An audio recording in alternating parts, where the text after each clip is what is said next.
మన ప్రభువును రక్షకుడునైన యేసుక్రీస్తు వారి శ్రేష్టమైన నామంలో అందరికీ వందనములు. రోజుకు ఒక మిషనరీ జీవిత చరిత్రలో ఈరోజు మనం చూడబోచున్నది ఎడ్వర్డ్ ఎం బౌన్స్ యొక్క జీవిత చరిత్ర. జననం 15/8/1835, మరణం 24/8/1913. స్వస్థలం మిస్సోరీలోని షెల్బీ విల్లే. దేశం అమెరికా. దర్శన స్థలము అమెరికా. ఎడ్వర్డ్ మెకెండ్రీ బౌన్స్ అమెరికాలోని మెథడిస్ట్ ఎపిస్కోపల్ సంఘానికి చెందిన ఒక ప్రఖ్యాత సువార్థికుడు. 1835వ సంవత్సరంలో జన్మించిన అతను 14 సంవత్సరాల వయసులోనే తండ్రిని కోల్పోయారు. అతను న్యాయ విద్యను అభ్యసించి న్యాయవాదిగా మంచి విజయవంతులయ్యారు.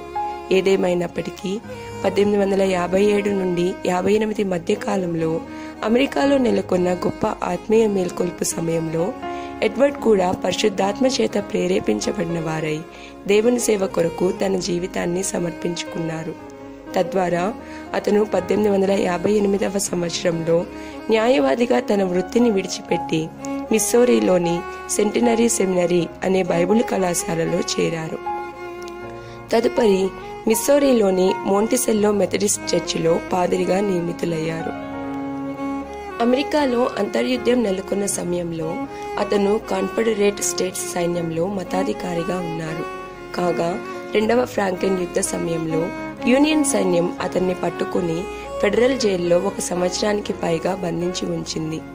అయితే చెరసాలలో అతను స్వేచ్ఛగా బోధిస్తూ ఖైదీలకు సహాయం చేస్తూ సమయాన్ని సద్వినియోగం చేసుకున్నారు. విడుదలైన తరువాత ప్రజల ఆత్మీయ అభివృద్ధి కొరకై అతను టెన్నెస్సీలోని ఫ్రాంక్లిన్ నగరానికి తిరిగి వచ్చి అక్కడ వారపు ప్రార్థనా సమావేశాలను ప్రారంభించారు.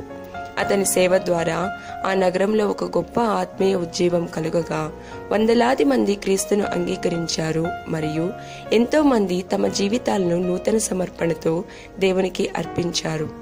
దేవుని కొరకు శ్రమించి కృషి చేసిన ఎడ్వర్డ్ యొక్క సంరక్షణలో 8 క్రైస్తవ సంఘములు అభివృద్ధి చెందాయి.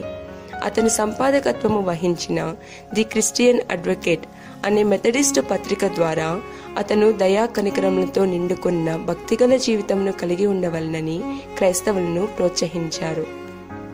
మౌన స్వభావులైన ఎడ్వర్డ్ తన ప్రతి ఒక్క అవసరత కొరకు దేవునిపైనే ఆధారపడేవారు. 4 సంవత్సరాల వ్యవధిలోనే అనారోగ్యం వలన తన భార్యను మరియు 2 కుమారులను కోల్పోయారు. అయితే అతని యొక్క బలం కేవలం దేవుడు మాత్రమే. నశించుచున్న ఆత్మల కొరకును మరియు పడిపోయిన స్థితిలో ఉన్న సేవకుల కొరకును అతను ఎడతెగక ప్రార్థించేవారు. ప్రతిరోజు వేకువనే 3 గంటల పాటు, సాయంకాలంన మరెన్నో గంటల పాటు ప్రార్థనలో గడిపే అతని యొక్క జీవితం మనకు మాదిరికరమైనదిగా ఉంది. ఎంతో అధికారంతో బోధించే ఎడ్వర్డ్ సంఘంలోనికి మెల్లగా ప్రవేశిస్తున్న స్వేచ్ఛను పురికొల్పే వేదాంతాలను ఖండించారు. అంతేకాకుండా అతను పలు పుస్తకములను రచించిన రచయిత కూడా. వాటిల్లో కొన్ని ప్రత్యేకంగా ప్రార్థనాంశంపైనే రచించబడినవి. అతని పుస్తకములు క్రీస్తును పోలిన జీవితాన్ని కలిగి ఉండవలనని వేడుకుంటూ ఈనాటికి క్రైస్తవులకు ఆ ప్రాముఖ్యతను తెలియపరుస్తున్నవిగా ఉన్నాయి.